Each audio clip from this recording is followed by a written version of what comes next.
Hello guys, how is going bros? Welcome to CakeForge for gamers and creators where I'll help you to make something awesome to have fun. This time it's a bit special because today let's talk we have a guest from California. And it's first time we have a guest here at CakeForge channel. I think it will be a very great time we'll have here. However, we met in Twitter and I was very interested about his project. I think you will love it, and especially if you love Ultima franchise. Guys and girls, do not judge. Let's appreciate the creativity and the Ultima Online game from 1997. Let's meet Collin. Rosie Joe.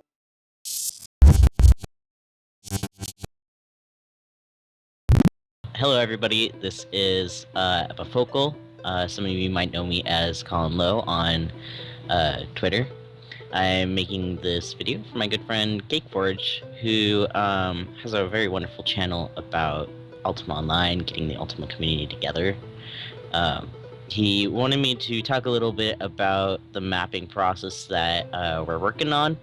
We started work on this map to kind of, make more integrated maps, things that were a little more exciting to see.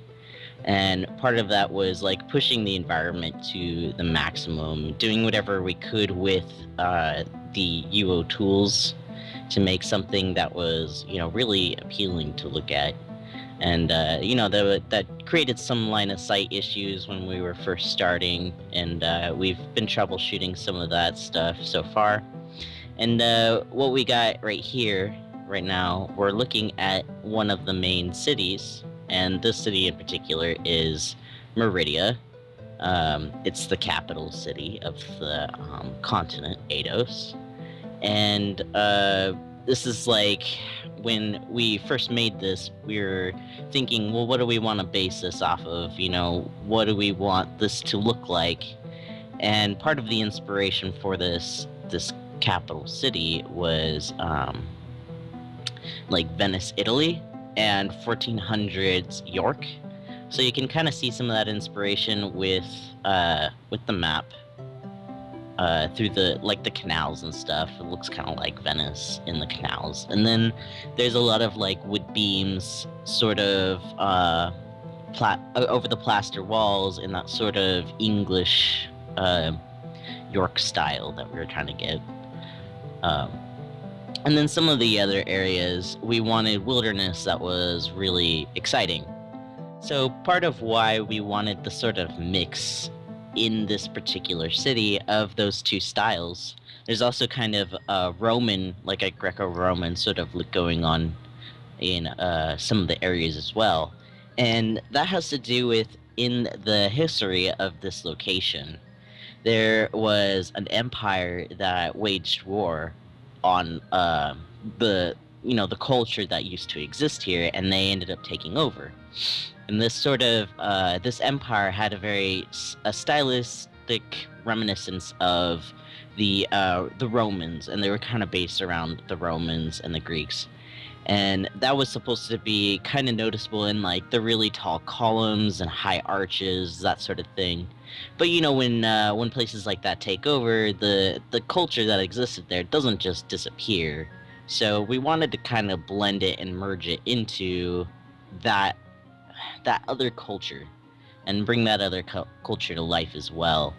And the culture that existed there had the York style, the York and the Venice style going on, because they live on the waterfront, but they're also kind of an inland, hilly sort of area with, very lush, fertile valleys and stuff like that. So as you can see, we're walking through the upper class district, and this is supposed to be a cathedral. Later on, it'll be decorated. But outside the cathedral, there's different areas that would be dedicated to like the gods that they worship and stuff like that. And the people that live closest to these areas are, the upper class, the royalty, stuff like that. The closer to the castle you get, the kind of more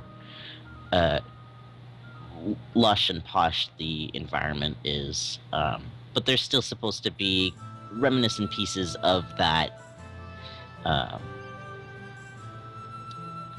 of that prior environment noticeable in like the columns and stuff. And now we're walking into the castle, or the palace rather.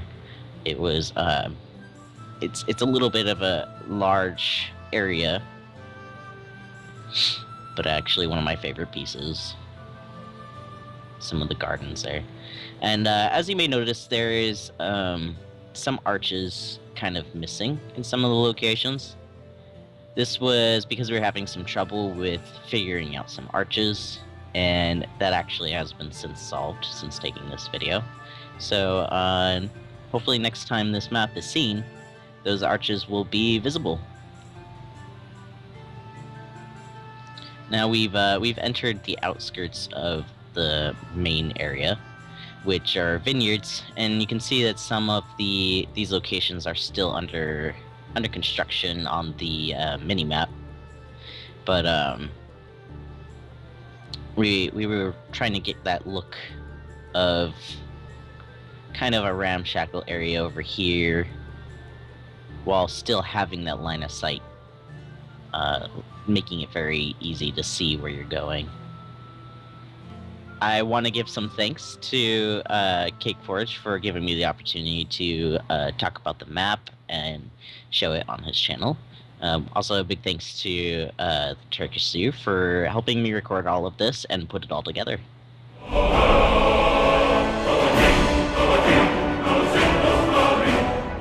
Amazing, at the same time inspiring.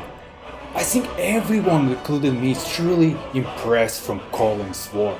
Look at the details. I cannot imagine how much time he spent. I think every Ultima lover will appreciate your crafting skills, and don't forget to follow Collin's Twitter and as well for CakeForge for more amazing projects like this. As well, you can check out Turkish and Collin's YouTube channel. I'll leave links in the description section. Thank you, Collin, for having you here at CakeForge. Personally, I'm definitely looking forward to see more works from you, Collin. And by the way, if you're one of them who want to share your work in this channel, you are more than welcome to send a video in contact page or tweet us. I'll leave in the description below how you can do that if you're interested. If you don't want to miss any video from CakeForge, the best way is subscribe, because that's what YouTube is all about. Yeah, alright, I guess so. Just subscribe, okay? Yeah. Okay, I'm gonna stop this shit. Sorry. And as always, thanks for watching. See you next time, bros.